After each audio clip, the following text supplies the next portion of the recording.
नमस्कार दोस्तों, स्वागत है आपका अपने परिवार उड़ान में।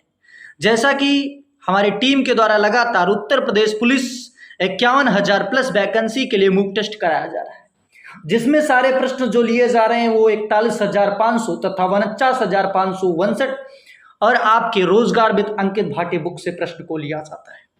डियर फ्रेंड्स, और मूक टेस्ट कराया जाता है। हमारा उद्देश्य होता है कम समय में ज्यादा जानकारी, यानी गागर में सागर।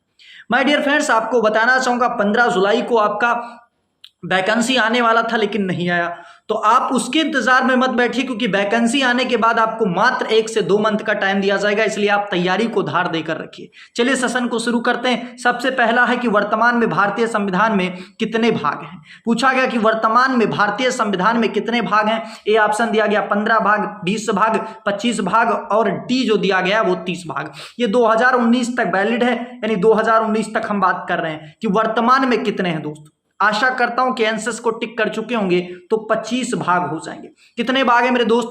25 भाग हैं। अच्छा, मूल संविधान में अगर हम बात करें तो कितनी अनुसूचियां थी? ठीक है, कितनी अनुसूचियां थी? अगर बात करें अनुच्छेद कितने थे तो 395 अनुच्छेद थे। अगर भाग की बात करें तो 22 भाग था। कितना भाग था मेरे दोस्त? 22 भाग था। अच्छा, अनुसूचियां कितनी थी इस समय? कितनी अनुसूचियां? 12 अनुसूचियां या 8 अनुसूचियां हैं? बिल्कुल कमेंट बॉक्स में बताना है। तो अभी 25 हो चुके हैं। और अगर अनुच्छेद की बात करें तो बढ़ के 470 हो चुका है। वर्तमान समय में कितनी अनुसूचियां हैं? कमेंट बॉक्स में बताना है। चलिए अगले प्रश्न की तरफ बढ़ते हैं। स्क्रीन पर अगला प्रश्न, सारे प्रश्न जो है उत्तर प्रदेश पुलिस में आपके आए हुए हैं, इसलिए प्रीवियस ईयर को ध्यान में रख के ही लिया जा रहा है। अगला प्रश्न कि निम्नलिखित में से कौन सा शहर गोदावरी नदी के किनारे बसा हुआ है, मतलब स्थित नहीं है। सॉरी, पूछा गया निम्नलिखित में से कौन सा शहर गोदावरी नदी के किनारे स्थित नहीं है। बिल्कुल जबरदस्त प्रश्न। A option Nashik, B option Nanded, C option Navsari और डी ऑप्शन दिया गया निजामाबाद। बिल्कुल जबरदस्त प्रश्न और इसका आंसर बताना है।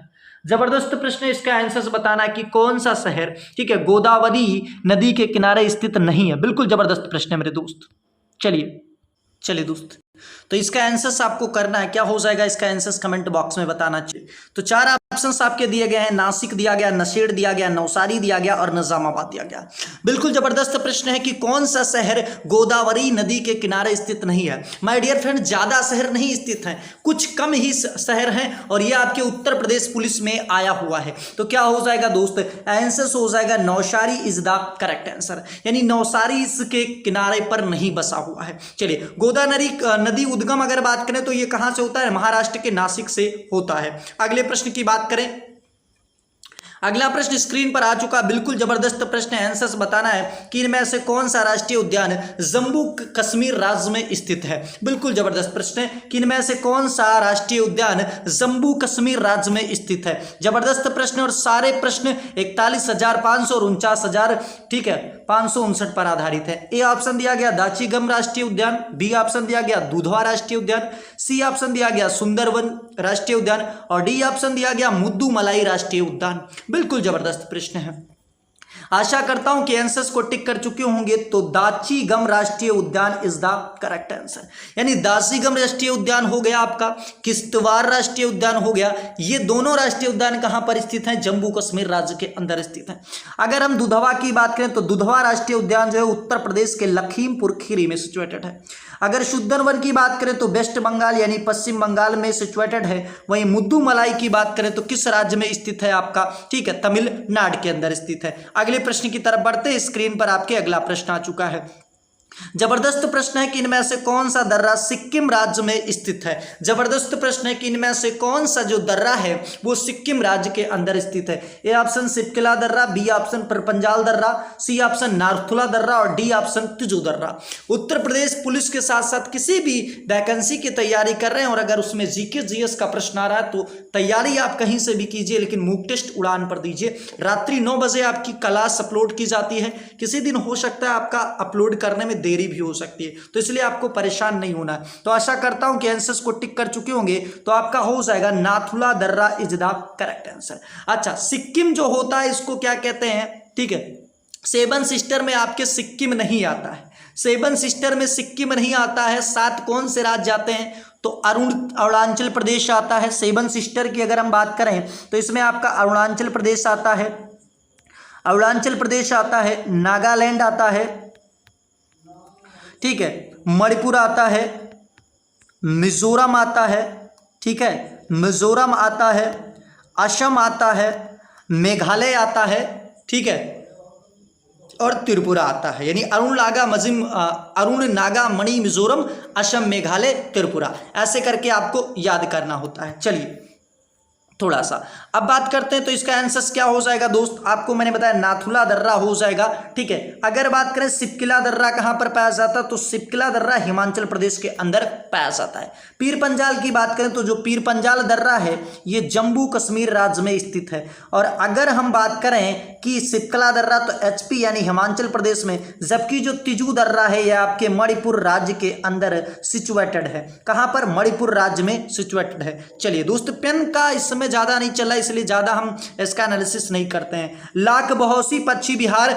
जो उत्तर प्रदेश का सबसे पुराना पक्षी विहार है और सबसे बड़ा भी, लाख बहौसी पक्षी विहार उत्तर प्रदेश के किस जनपद में अवस्थित है। ए ऑप्शन दिया गया Kannauj, B option Unnao, C option Mainpuri और डी ऑप्शन दिया गया रायबरेली। बिल्कुल जबरदस्त प्रश्न है कि लाख बहौसी पक्षी विहार उत्तर प्रदेश के किस राज्य में, जनपद में स्थित है। आशा करता हूं कि आंसर्स को टिक कर चुके होंगे, तो Kannauj is the correct answer. अगर बात करें उन्नाव के अंदर कौन सा पक्षी विहार स्थित है, तो नवाबगंज पक्षी विहार स्थित है। अगर हम बात करें कि मैनपुरी के अंदर क्या स्थित है, तो आपका समन पक्षी विहार, कौन सा, समन, ठीक है, समन पक्षी विहार स्थित है। वही अगर रायबरेली की बात करें तो समस पक्षी विहार, सा मा और सा हो जाएगा, यानी समस पक्षी विहार। इसमें सा और ना का अंतर है। समन जब पूछेगा तो मैनपुरी में और समस पूछेगा तो रायबरेली में। अभी जल्द में ही मैनपुरी जो सैनिक स्कूल था इसका नाम चेंज करके मेजर जनरल बिपिन रावत सैनिक स्कूल कर दिया गया, तो करंट को भी लेके चलिए। अच्छा, अगर बात करें भारत के प्रथम सीडीएस कौन थे, तो आप कहेंगे लेफ्ट, ठीक है, जनरल, ठीक है, कौन हो जाएंगे, बिपिन रावत। चलिए बिल्कुल अगले प्रश्न की तरफ बढ़ते हैं। अगला प्रश्न जबरदस्त प्रश्न है, पूछा गया कि मानव शरीर का कौन सा अंग इंसुलिन पैदा करता है, यकृत, अग्नाशय, तिल्ली या पित्ताशय। बिल्कुल जबरदस्त है कि कौन इंसुलिन पैदा करता है। जबरदस्त प्रश्न है और आंसर्स बताना है, तो आशा करता हूं कि आंसर्स को टिक कर चुके होंगे। आपका हो जाएगा अग्नाशय यानी pancreas is the correct answer, अग्नाशय हो जाएगा। चलिए यकृत क्या होता है, तो ये शरीर की सबसे बड़ी क्या होती है, ग्रंथि होती है। अगर बात करें अंतःस्रावी ग्रंथि सबसे बड़ी कौन सी होती है, तो थायराइड होती है।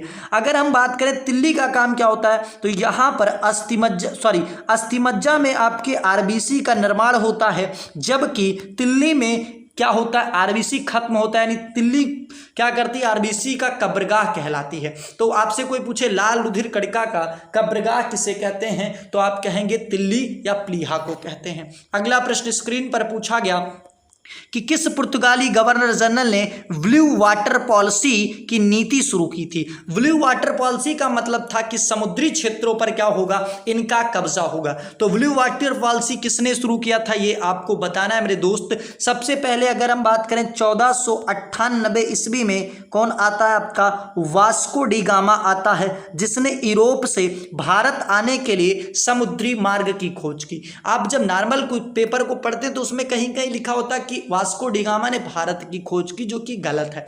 भारत को आने के लिए इसने रास्ते की खोज की थी। बिल्कुल 1498 में कालीकट पहुंचता है, कालीकट बंदरगाह पर पहुंचता है। तो आपका आंसर हो जाएगा जो ब्लू वाटर पॉलिसी है 1503 ईस्वी में लाता है फ्रांसिस्को डी अल्मीडा। चलिए अच्छा, अल्बुकर्क क्या करता है, अल्बुकर्क हिंदू महिलाओं से शादी करने के लिए पुर्तगालियों को क्या करता है, उत्साहित करता है। चलिए अगला प्रश्न बिल्कुल जबरदस्त है कि स्वतंत्रता के बाद रियासतों का एकीकरण में सबसे महत्वपूर्ण भूमिका किसके द्वारा निभाई गई। यानी स्वतंत्रता जब आपने प्राप्त कर ली उसके बाद राष्ट्रीय एकीकरण करना पड़ा, जिसमें सबसे ज़्यादा जो भूमिका थी किसकी थी, सरदार पटेल की, जवाहरलाल नेहरू की, महात्मा गांधी की या बाबू राजेंद्र प्रसाद की। बिल्कुल जबरदस्त प्रश्न है, तो आंसर्स को टिक कर चुके होंगे। राष्ट्रीय एकीकरण का जनक सरदार वल्लभ भाई पटेल को कहा जाता है। इनको क्या लौह पुरुष के नाम से भी जाना जाता है। किसके नाम से मेरे दोस्त, लौह पुरुष के नाम से जाना जाता है। बिल्कुल लिख लो, लौह पुरुष के नाम से जाना जाता है। अगर बात करें इनको सरदार की उपाधि किसने दी थी, तो बरदौली की महिलाओं ने दिया था। किसने दिया था मेरे दोस्त? बरदौली की महिलाओं ने दिया था। अगर बात करें सबसे ऊंची प्रतिमा इनकी कहाँ पर स्थित है, तो गुजरात के केवड़िया जिले में स्थित है। गुजरात के केवड़िया जिले में स्थित है, जिसका नाम क्या है? स्टैच्यू ऑफ यूनिटी है। स्टैच्यू ऑफ यूनिटी जो है विश्व की सबसे ऊंची प्रतिमा है। किसकी? सरदार पटेल की है। किस नदी पर बनी हुई है? तो नर्मदा नदी पर बनी हुई है। आशा करता हूं इतनी जानकारी क्लियर हो चुकी होगी। चलिए अगला प्रश्न स्क्रीन पर है कि भूकंप की तीव्रता किस उपकरण द्वारा मापी जाती है? पॉलीग्राफ, बैरोमीटर, हाइड्रोमीटर या सिस्मोग्राफ। तो आशा करता हूं कि आंसर्स को टिक कर चुके होंगे। भूकंप की तीव्रता बैरोमीटर से मापी जाती है। अच्छा, भूकंप की बात करें तो 3 प्रकार के तरंगे होती हैं, पी तरंगे, एस तरंगे और एल तरंगे। इसको कहते हैं प्राइमरी वेव, इसको कहते हैं सेकेंडरी वेव, इसको कहते हैं लार्ज वेव। जो प्राइमरी वेव होती है कहाँ तक भाई? तो ठोस में जाती है, और आपकी सेकेंडरी वेव जैसे ही द्रव में पहुंचती है तो खत्म हो जाती है। चलिए सबसे खतरनाक होती है लार्ज वेव। अगला प्रश्न स्क्रीन पर पूछा गया, कैनबरा निम्नलिखित में से किस देश की राजधानी है? कैनबरा किस देश की राजधानी? उत्तर प्रदेश पुलिस 2018 में आया प्रश्न। बिल्कुल, तो ए ऑप्शन दिया गया अल्जीरिया। अल्जीरिया की राजधानी अल्जीरियस हो जाएगी। अब बोल्बिया दिया गया बी ऑप्शन, सी ऑप्शन दिया गया ऑस्ट्रिया और डी ऑप्शन दिया गया ऑस्ट्रेलिया। बिल्कुल जबरदस्त प्रश्न है। तो आंसर क्या हो जाएगा? Australia is the correct answer. अगर ऑस्ट्रिया की बात करें मेरे दोस्त, तो ऑस्ट्रिया की राजधानी हो जाएगी वियना, और वियना में परमाणु अनुसंधान केंद्र है। वियना के अंदर क्या है? परमाणु अनुसंधान केंद्र है। ऑस्ट्रेलिया को कंगारू के नाम से भी जाना जाता है। अगर बोल्बिया की बात करें तो राजधानी हो जाएगी लापाज। क्या हो जाएगी मेरे दोस्त? लापाज हो जाएगी। अगले प्रश्न की तरफ बढ़ते हैं। स्क्रीन पर आपके अगला प्रश्न है, जबरदस्त प्रश्न है कि 24 जनवरी 1950 को संविधान सभा के 284 सदस्यों ने हस्ताक्षर या हस्तलिखित संविधान पर हस्ताक्षर किए, जिसमें महिलाएं शामिल थी। सेम ऐसे ही प्रश्न आया। देखिए शब्द कितना बड़ा दिया, लेकिन क्वेश्चंस बहुत छोटा है। क्या पूछा गया? 24 जनवरी 1950 को संविधान सभा के 284 सदस्यों ने हस्ताक्षर संविधान पर किया, जिसमें महिलाएं शामिल थी। कितनी शामिल थी? 30 शामिल थी, 15 शामिल थी, 20 शामिल थी या 25 शामिल थी? तो कितनी शामिल थी दोस्त? 15 इज द करेक्ट आंसर। अगले प्रश्न की बात करते हैं। स्क्रीन पर अगला प्रश्न है, उत्तर प्रदेश के किस जनपद को इत्र नगरी के नाम से जाना जाता है? जबरदस्त प्रश्न है, थोड़ा सा स्पीड को फास्ट करेंगे। इत्र नगरी के नाम से किसको जाना जाता है? तो ए ऑप्शन से दिया गया Jaunpur, B option Kannauj, C option Moradabad और डी ऑप्शन दिया गया आगरा। तो अगर हम जौनपुर शहर की बात करें तो किसने बसाया था? तो FST ने, यानी फिरोज शाह तुगलक ने। किसकी याद में? अपने भाई जोना खां की याद में बसाया था। फिरोज शाह तुगलक ने जौनपुर सिटी को बसाने का काम करा था। चलिए बिल्कुल, अगर बात करें फिरोज शाह तुगलक, इसको पूर्व का सिराज के नाम से जाना जाता है। जौनपुर को पूर्व का सिराज के नाम से किसको जाना जाता है? पूर्व का सिराज के नाम से जाना जाता है जौनपुर को। सिराज का नाम से जाना जाता है किसको? जौनपुर को। तो आपका आंसर हो जाएगा कन्नौज को माना जाता है इत्र नगरी के नाम से या खुशबुओं की शहर के नाम से। अब बात करें कि मुरादाबाद को किस नाम से जाना जाता है, तो पीतल नगरी के नाम से जाना जाता है। पीतल नगरी के नाम से जाना जाता है। अगर हम आगरा की बात करें तो ताज नगरी, पेठा नगरी के नाम से जाना जाता है। अगले प्रश्न की बात करते हैं। जबरदस्त प्रश्न है दोस्त, GST लागू करने वाला प्रथम देश इनमें से कौन सा है? A option Canada, B option France, C option रूस, डी ऑप्शन अमेरिका। ठीक है, GST, ठीक है, बिल्कुल बताना है।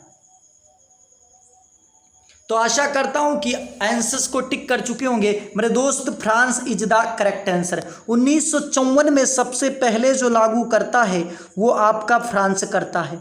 अगर हम बात करें भारत के अंदर कब लागू होता है, तो 1 जुलाई 2017 को 1 जुलाई 2017 को भारत के अंदर GST लागू होती है। 1 जुलाई 2017 को किसकी सिफारिश पर? तो विजय केलकर समिति की सिफारिश पर। नाम क्या है? विजय केलकर नगर समिति की सिफारिश पर। अगर बात करें जो मॉडल लिया गया वो कहाँ से मॉडल लिया गया मेरे दोस्त, तो जो भारत के अंदर जीएसटी का मॉडल है वो कनाडा से लिया गया। कहाँ से लिया गया? कनाडा से लिया गया। चलिए दोस्त, अगर बात करें कौन सा संविधान संशोधन था, तो 101वां संविधान संशोधन था। अगले प्रश्न की तरफ बढ़ते हैं। स्क्रीन पर अगला प्रश्न है कि किस भारतीय राज्य की सीमा भारत के पड़ोसी देश चीन से नहीं लगती है। बिल्कुल जबरदस्त प्रश्न है कि किस भारतीय राज्य की सीमा, ठीक है, भारत के पड़ोसी देश चीन से नहीं लगती है। तो अरुणाचल प्रदेश, मणिपुर, सिक्किम या हिमाचल प्रदेश। जबरदस्त प्रश्न है, आंसर्स बताना है। तो आशा करते हैं कि आप टिक कर चुके होंगे। B option is the correct answer, यानी मणिपुर की नहीं लगती है। आपको ट्रिक याद करना है, अजू हिस्सा। क्या याद करना है? अजू हिस्सा याद करना है। अब देखो कौन कौन से की लगती है। आ से हो जाएगा अरुणाचल प्रदेश, जा से हो जाएगा जम्मू कश्मीर, ऊ से हो जाएगा उत्तराखंड, एच से हो जाएगा हिमाचल प्रदेश और यस से हो जाएगा, सा से हो जाएगा सिक्किम। बिल्कुल जबरदस्त प्रश्न है। आंसर्स की बात करें, चलिए अगला प्रश्न पूछा गया, मुगल बादशाह जहांगीर का मकबरा कहाँ पर स्थित है। जबरदस्त प्रश्न है। काबुल, दिल्ली, लाहौर, सिकंदराबाद। समझ लीजिए आप पेपर दे रहे हैं, बिल्कुल जबरदस्त क्वेश्चन है। तो क्या हो जाएगा मेरे दोस्त? आंसर हो जाएगा Lahore is the correct answer. Total 25 प्रश्न है, बताइएगा कितने आपके सही गए। काबुल के अंदर बाबर का है, दिल्ली के अंदर हुमायूं का है, अगर सिकंदराबाद की बात करें तो अकबर का स्थित है। अगला प्रश्न स्क्रीन पर है दोस्त, बहुत जबरदस्त प्रश्न है, बताना है धामन सोडा का रासायनिक नाम क्या होगा। सोडियम क्लोराइड, कैल्शियम ऑक्साइड या सोडियम बाइकार्बोनेट या सोडियम कार्बोनेट। बिल्कुल, और इस पे छक्का छूटने वाला है जबरदस्त तरीके से। कोई भी पेपर दीजिए ये प्रश्न बनना ही है, ठीक है। धामन सोडा का रासायनिक नाम क्या होगा, तो कंफ्यूजन तो होगा ही। क्या हो जाएगा? Sodium carbonate is the correct answer, यानी क्या हो जाएगा दोस्त? Sodium carbonate is the correct answer. अच्छा, सोडियम कार्बोनेट का सूत्र क्या हो जाएगा, तो आपको पता Na से हो जाएगा सोडियम और CO3 से हो जाएगा आपका कार्बोनेट। अब कैसे लिखना है, तो देखो इसकी संयोजकता 1 होती है और इसकी संयोजकता कितनी होती है मेरे दोस्त? 2 होती है। तो आपका हो जाएगा Na2CO3। Na2CO3 हो जाएगा सोडियम कार्बोनेट का सूत्र। चलिए अगले की बात करें। अगर बात करें कि सोडियम बाइकार्बोनेट किसका होता है, तो खाने के सोडा का सूत्र होता है। किसका? खाने के सोडा का सूत्र होता है। किसका मेरे दोस्त?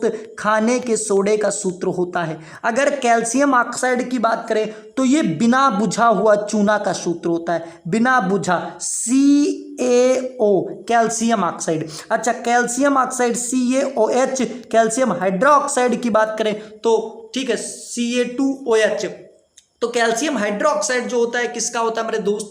ये आपका होता है बुझा हुआ चूना का सूत्र। चलिए, सोडियम क्लोराइड तो आपके साधारण नमक का सूत्र होता है। अगला प्रश्न स्क्रीन पर, और थोड़ा फास्ट करेंगे दोस्त, ठीक है। इनमें से कौन सा अनुच्छेद पंचायती राज व्यवस्था से संबंधित है। सबसे पहले जो पंचायती राज व्यवस्था का चुनाव होता है वो नागौर राजस्थान के अंदर होता है। किस समिति की सिफारिश पर? तो बलवंत राय मेहता की समिति सिफारिश पर, बलवंत राय मेहता समिति की सिफारिश पर। तो क्या हो जाएगा? अनुच्छेद 40 इज द करेक्ट आंसर। अनुच्छेद 52 राष्ट्रपति भारत में होगा, इससे संबंधित है। अनुच्छेद 21 जो है ये भारत के मौलिक अधिकार यानी प्राणदैहिक स्वतंत्रता से संबंधित है। अगला प्रश्न स्क्रीन पर है और बहुत जबरदस्त, बुद्ध के जीवन की घटना और उनसे संबंध स्थलों को सुमेलित कीजिए। जबरदस्त प्रश्न है कि बुद्ध की जीवन घटना और उसके संबंधित स्थलों को, ठीक है। तो एक का अगर आपको आंसर पता ना तो पूरा क्लियर हो जाना है। सबसे पहले हमको पता है कि जन्म स्थान लुम्बिनी में हुआ था, तो ए का पहला होना चाहिए। बिल्कुल ए का पहला सब में दिया, यानी ये 2 ऑप्शंस कट गए कि नहीं कट गए भाई? ए का 4 दिया, ए का 3 दिया, गलत हो गया।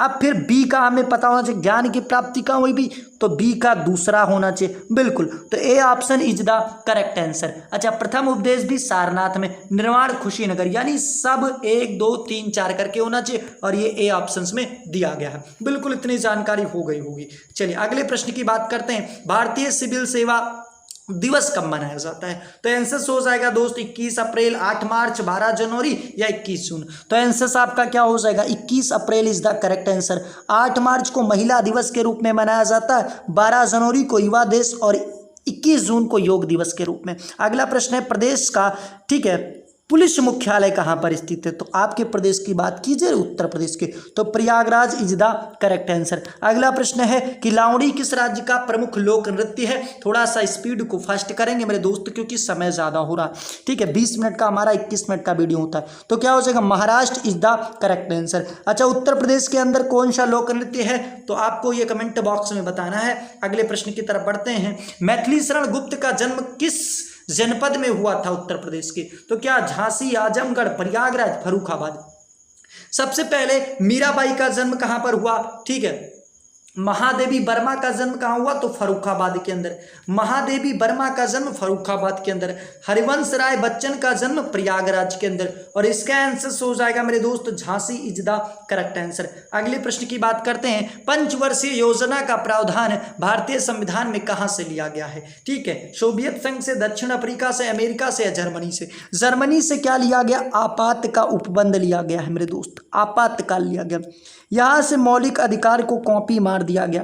दक्षिण अफ्रीका से संविधान संशोधन की प्रक्रिया ली गई, तो आपका हो जाएगा सोवियत संघ is the correct answer. Soviet संघ से दो चीजें ली गई हैं, एक आपकी पंचवर्षीय योजना और एक आपका मौलिक कर्तव्य। अगला पूछा गया 2011 की जनगणना के अनुसार भारत का तीसरा सर्वाधिक जनसंख्या वाला देश बताना है, सॉरी राज्य बताना है। 2011 की जनगणना के अनुसार भारत का तीसरा सर्वाधिक जनसंख्या वाला राज्य, तो सबसे पहले तो अपना यूपी ही है, पता है। यूपी के बाद किसका नंबर होगा? MH मतलब महाराष्ट्र का हो जाएगा। और तीसरा जो नंबर होगा वो किसका होगा मेरे दोस्त? आशा करता हूँ आंसर्स को टिक कर चुके होंगे। Bihar is the correct answer, यानी यूपी, महाराष्ट्र और बिहार हो जाएगा। अगले प्रश्न की बात करें कि नीति आयोग के वर्तमान उपाध्यक्ष कौन है, ये आपको कमेंट बॉक्स में बताना है। तो आज के लिए इतना ही। अगर चैनल पर नए हैं तो निवेदन चाहूँगा चैनल को सब्सक्राइब कर लीजिए और बेल आइकन को ऑन कर लीजिए, क्योंकि ऐसे ही डेली मुक्त टेस्ट कराया जाएगा। अनंत नागेश्वरन मुख्य आर्थिक सलाहकार हैं, आर्थिक सलाहकार हैं। ये क्या है आपके? तो ये आपके चुनाव आयोग के इस समय क्या है? अध्यक्ष हैं। चलिए, Rajiv Kumar ji. My dear friends, मैं बताना चाहूँगा जो लोग वैकेंसी के लिए परेशान हैं, क्या आप अपने आप से पूछिए 100% अभी तैयार हैं अगर वैकेंसी आ जाए तो? इसलिए 100% पहले अपने आप को तैयार कर लीजिए, वैकेंसी कभी भी आ सकती है। तो आज के लिए इतना ही। जय हिंद, जय भारत।